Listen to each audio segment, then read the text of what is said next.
Welcome dear friends, स्वागत करता हूं आप सभी का एक बार फिर से हमारे यूट्यूब चैनल टेक्निकल पॉइंट में। तो आपने पहली क्लास की थी केमिस्ट्री की, वहां पे अपन ने पढ़ा था रदरफोर्ड के परमाणु मॉडल के बारे में। तो जो रदरफोर्ड का परमाणु मॉडल था उसमें कुछ कमियां रह गई थी। उन कमियों को दूर करने के लिए नील्स बोर ने अपना एक परमाणु मॉडल प्रस्तुत किया और परमाणु मॉडल दिया। ठीक है, उसमें क्या था मेरे भाई, जो परमाणु का मॉडल नील्स बोर ने दिया था वो आधारित था मैक्स प्लैंक की क्वांटम थ्योरी पर। किस पे आधारित था? मैक्स प्लैंक की क्वांटम थ्योरी पर आधारित था। अब ये मैक्स प्लैंक की क्वांटम थ्योरी क्या होती है? व्हाट इज मैक्स प्लैंक की क्वांटम थ्योरी? मैक्स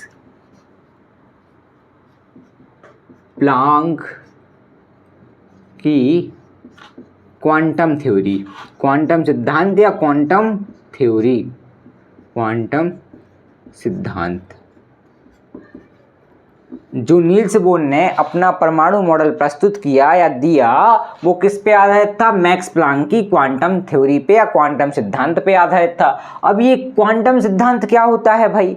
देखो, मैक्स प्लैंक कौन थे? एक साइंटिस्ट थे जिन्होंने क्या दिया, अपना एक नियम दिया, एक थ्योरी दी, एक सिद्धांत दिया। उस सिद्धांत का नाम अपन ने क्या रख दिया? मैक्स प्लैंक का क्वांटम सिद्धांत। अब ये होता क्या है, इस पे आप क्या करेंगे? रिसर्च करेंगे। क्या करेंगे? रिसर्च करेंगे, क्योंकि ये अपना मेन टॉपिक नहीं है। मेन टॉपिक अपना क्या है भाई?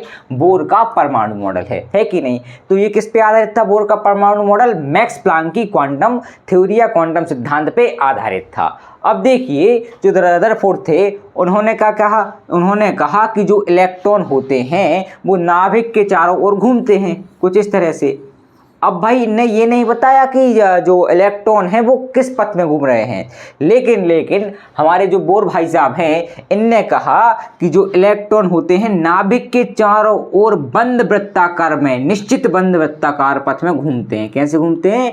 निश्चित बंद वृत्ताकार पथ में या मार्ग में गति करते हैं या घूमते हैं, है कि नहीं? देखो, जो रदरफोर्ड थे इनने क्या कहा, जो इलेक्ट्रॉन है वो क्या करते हैं? वृत्ताकार पथ में गति करते हैं, घूमते हैं।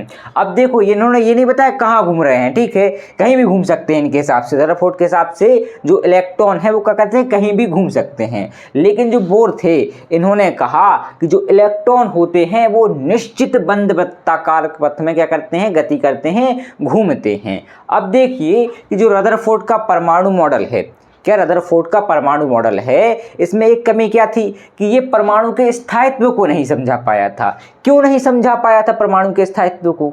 भाई क्या वजह थी कि परमाणु के स्थायित्व को ये नहीं समझा पाया था? तो देखिए, एक वैज्ञानिक हुए हमारे मैक्सवेल। कौन हुए? मैक्सवेल। अब मैक्सवेल साहब ने क्या कहा भाई? ग्लेन मैक्सवेल नहीं है ये, ठीक है, ये मैक्सवेल हैं, ठीक है, केवल मैक्सवेल है, और भी आगे नाम होगा कुछ इनका, मैक्सवेल। इन्होंने अपना एक थ्योरी दी, एक सिद्धांत दिया। इन्होंने कहा कि जो त्वरित आवेश होता है, त्वरित आवेश होता है, ये रेडिएशन उत्सर्जित करता है। रेडिएशन का क्या करता है? उत्सर्जन करता है। रेडिएशन क्या होता है? एक तरह की एनर्जी होती है। अब देखिए, जो रदरफोर्ड का परमाणु मॉडल था, रदरफोर्ड का परमाणु मॉडल था ये कुछ इस तरह का, ठीक है, मान लीजिए इस तरह का रदरफोर्ड का परमाणु मॉडल था। अब इसमें क्या था कि भाई इलेक्ट्रॉन क्या होते हैं? आपके चार्ज होते हैं, आवेश होते हैं। तो इलेक्ट्रॉन घूम रहे थे। क्या कर रहे थे? इलेक्ट्रॉन घूम रहे थे। तो भाई इलेक्ट्रॉन जब घूमेंगे तो इनकी वेलोसिटी चेंज होगी। वेलोसिटी क्यों चेंज होगी भाई? क्योंकि हर बार इनकी डायरेक्शन चेंज हो रही है कि नहीं? हर बार इनकी डायरेक्शन क्या हो रही है? चेंज हो रही है। जो इलेक्ट्रॉन है वो घूम रहा है, जिससे इनकी हर बार क्या हो रही है? वेलोसिटी की डायरेक्शन चेंज हो रही है। और हमें पता है कि जो वेलोसिटी की डायरेक्शन चेंज होती है ना, तो भाई वेलोसिटी आपकी क्या होती है? सदिश राशि होती है, ठीक है, वेक्टर क्वांटिटी होती है। इसीलिए ये किस पे डिपेंड करती है भाई? वेलोसिटी आपकी ये डिपेंड करती है किस पे? ये डिपेंड करती है आपकी डायरेक्शन पे, ये दिशा पे। तो देखिए, वेलोसिटी चेंज होने के कारण इस चार्ज में जो इलेक्ट्रॉन घूम रहा था, इस आवेश में क्या हो गया भाई? त्वरण आ गया। क्या आ गया? त्वरण आ गया, एक्सेलरेशन आ गया।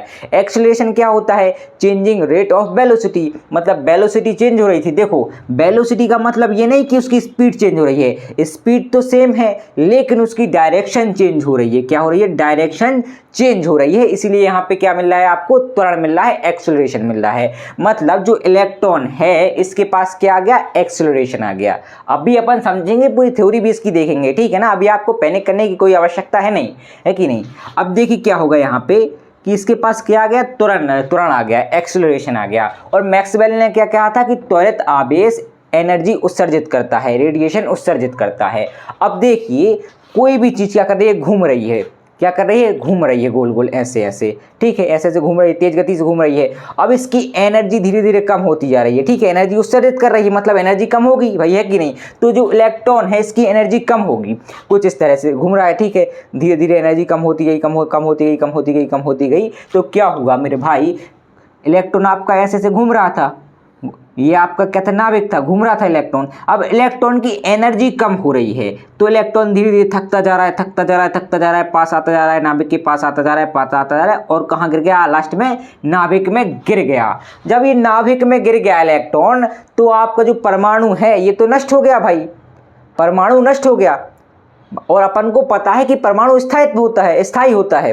तो जो रदरफोर्ड का परमाणु मॉडल है ये इसको नहीं समझा पाया था, परमाणु के स्थायित्व को नहीं समझा पाया था। तो क्या नहीं समझा पाया था ये रदरफोर्ड का परमाणु मॉडल, परमाणु के स्थायित्व को नहीं समझा पाया था। क्यों नहीं समझा पाया था कि देखो परमाणु होता है आपका स्थायी, ठीक है, परमाणु नष्ट नहीं होता है, लेकिन इनने क्या कहा कि जो परमाणु है वो गोल गोल घूमते हैं और परमाणु के पास क्या होती है, एनर्जी होती है। और हमें पता है कि मैक्सवेल ने क्या कहा कि जो त्वरित आवेश होता है वो एनर्जी उत्सर्जित करता है। तो यहाँ पे जो इलेक्ट्रॉन थे ये क्या है, आपके चार्ज हैं, एक प्रकार के आवेश हैं, और इनके पास त्वरण है। तो त्वरण होगा इनके पास, तो क्या होगा भाई, ये एनर्जी को उत्सर्जित करेंगे। जब एनर्जी को उत्सर्जित करेंगे तो कोई भी चीज़ अगर गोल गोल घूम रही है, ठीक है, क्या कर रही है, वृत्ताकार मार्ग में गति कर रही है, तो उसकी एनर्जी धीरे धीरे डाउन होती जाएगी, कम होती जाएगी, और धीरे धीरे करके वो रुक जाएगी, बीच में आके गिर जाएगी, सेंटर में आके गिर जाएगी, मतलब नाभिक में आके गिर जाएगी और परमाणु अपना खत्म, ठीक है ना। फिर अपन ने मैक्सवेल भाई साहब से कहा कि ये प्रोसेस होगी कितने समय में, कितना टाइम लगेगा इस प्रोसेस को होने में। तो इन्होंने कहा ये 10⁻⁸ सेकंड में घट जाएगी ये प्रोसेस। इसका क्या मतलब है, इसका मतलब ये है कि अभी आपके सामने एक नई चीज़ बनी, ये मार्कर बना, और आपने आंखें बंद करके तुरंत झपका के खोली आंखें, तो ये चीज़ गायब हो गई, खत्म भाई, ये भाई परमाणु खत्म हो गया, इससे खत्म ये चीज़। तो भाई ऐसा नहीं है, ठीक है ना। तो इनने अपना जो मॉडल, जो अपने थ्योरी दी थी मैक्सवेल ने, इन्होंने क्या कहा भाई कि 10⁻⁸ सेकंड में जो आपका परमाणु है वो खत्म हो जाएगा, जिससे क्या होगा आपका भाई, परमाणु का स्थायित्व खत्म हो गया, परमाणु खत्म। लेकिन रदरफोर्ड का ये मॉडल क्या है, इस स्थायित्व को समझा नहीं पाया था कि परमाणु का स्थायित्व, भाई परमाणु तो स्थायी रहता है, अपन को पता है कि परमाणु कैसा रहता है, स्थायी रहता है। क्या रहता है, परमाणु स्थायी रहता है। तो यहाँ पे तो इनने स्थायित्व को खत्म करवा दिया रदरफोर्ड भाई साहब ने, ठीक है, स्थायित्व खत्म हो गया परमाणु का। लेकिन अपन क्या मानते हैं, ये इनके मॉडल की कमी थी, क्योंकि ये परमाणु के स्थायित्व को नहीं समझा पाए थे, ठीक है ना। और वहीं बोर ने क्या कहा, बोर ने कहा मेरे भाई कि इलेक्ट्रॉन जो नाभिक के चारों ओर घूम रहे हैं, निश्चित बंद वृत्ताकार पथ में घूम रहे हैं, और इन बंद वृत्ताकार के पास खुद की एनर्जी होती है। क्या होती है, खुद की एनर्जी होती है। अब इलेक्ट्रॉन को करने दो भाई, कितनी एनर्जी लॉस करेगा भाई, इसके पास खुद एनर्जी है, इस पथ के पास, इस रास्ते के पास, ये है वृत्ताकार मार्ग, इसके पास खुद अपनी एनर्जी है। क्या है, खुद अपनी एनर्जी है। तो कितनी एनर्जी नष्ट करेगा भाई, ये इलेक्ट्रॉन के पास तो है ही है एनर्जी, और साथ में ये कक्षा जो है जिसे अपन बोलते हैं बंद वृत्ताकार पथ, इसके पास खुद एनर्जी होती है, खुद की एनर्जी होती है।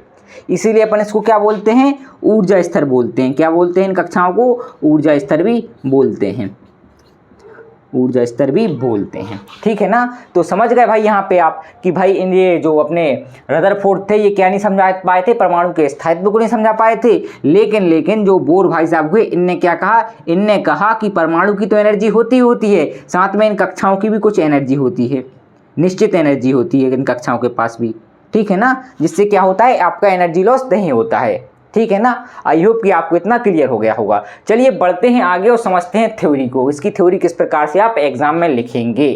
चलिए एक काम कर, 200 रुपए दे और 50 रुपए काट ओवर एक्टिंग के वजह। चलिए फ्रेंड्स बढ़ते हैं आगे और समझते हैं बोर के मॉडल की थ्योरी, किस प्रकार से आप उसको एग्जाम में लिखेंगे। तो देखिए कैसे लिखनी है आपको कि रदरफोर्ड के परमाणु मॉडल की कमियों को दूर करने तथा हाइड्रोजन के परमाणु स्पेक्ट्रम की रेखाओं के स्पष्टीकरण हेतु सन 1913 में नील्स बोर ने प्लांक के क्वांटम सिद्धांत पर आधारित परमाणु के लिए एक मॉडल प्रस्तावित किया या प्रस्तुत किया। इसके मुख्य बिंदु क्या थे? तो इसके मुख्य बिंदु ये लिखे हैं, यहाँ पे और लिखेंगे वो होंगे, ठीक है ना। मुख्य बिंदु की जगह अपन क्या लिख सकते हैं? अभिगृहित भी लिख सकते हैं। क्या लिख सकते हैं? अभिगृहित, या परिकल्पनाएं भी लिख सकते हैं। अभिग्रहित भी लिख सकते हैं आप, और परिकल्पनाएं भी लिख सकते हैं। पहली अभिगृहित या पहली परिकल्पना या पहला बिंदु क्या था वो देखते हैं कि इलेक्ट्रॉन नाभिक के चारों ओर निश्चित बंद वृत्ताकार पथ में घूमते हैं, जिन्हें अपन कक्षा कहते हैं। ये किसने कहा? बोर ने कहा। तो यहाँ पे आपको दिख रहा होगा कि ये क्या है आपका, यहाँ पे नाभिक है और यहाँ पे जो इलेक्ट्रॉन है ना वो क्या कर रहे हैं? बंद वृत्ताकार पथ में घूम रहे हैं। और ये बंद वृत्ताकार पथ क्या है? निश्चित है आपके, ठीक है, निश्चित है। क्या है? निश्चित बंद वृत्ताकार पथ हैं। इन बंद वृत्ताकार पथों के पास अपनी खुद की एनर्जी होती है। क्या होती है?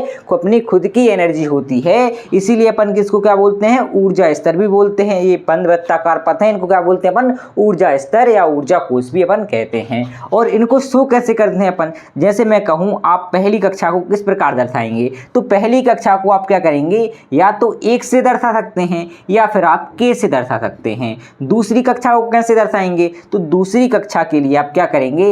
2 का यूज करेंगे और क्या है भाई यहाँ पे l का यूज करेंगे। फिर क्या है भाई? तीसरी कक्षा को कैसे शो करेंगे? तो तीसरी कक्षा को 3 से शो करेंगे और यहाँ पे m से शो करेंगे। और क्या करेंगे? चौथी कक्षा को कैसे शो करेंगे? चौथी कक्षा को शो करने के लिए 4 या फिर n का यूज करेंगे। तो यहाँ पे बेसिकली हो क्या रहा है कि जो कक्षा है इसको अपन नंबर दे देते हैं 1 2 3 4, ठीक है। कैसे भाई? 1 2 3 4 अपन ने नंबर दे दिया। ये नंबर किसके हैं? इन कक्षाओं के हैं। और अगर आपको ये पसंद नहीं आ रहे तो नंबर की जगह आप क्या ले सकते हैं? KLMN आप ले सकते हैं। क्या कर सकते हैं? KLMN आप ले सकते हैं, क्योंकि इन कक्षाओं को क्या कर सकते हैं अपन? KLMN द्वारा क्या करते हैं? शो कर सकते हैं। आई होप कि आपको ये समझ में आ गया होगा। एक बार और देख लेते हैं कि रदरफोर्ड के परमाणु मॉडल की कमियों को दूर करने तथा हाइड्रोजन के परमाणु स्पेक्ट्रम, हाइड्रोजन का परमाणु स्पेक्ट्रम क्या होता है? आप कहेंगे ये तो हमें पता नहीं है। तो मैंने कहा था आपसे कि ये आपका होमवर्क है कि हाइड्रोजन के परमाणु स्पेक्ट्रम को आपको समझना है कि होता क्या है ये बेसिकली, ठीक है ना। बहुत ही इंपॉर्टेंट टॉपिक है और एग्जाम में भी पूछा जाता है कि हाइड्रोजन का जो परमाणु स्पेक्ट्रम है वो होता क्या है।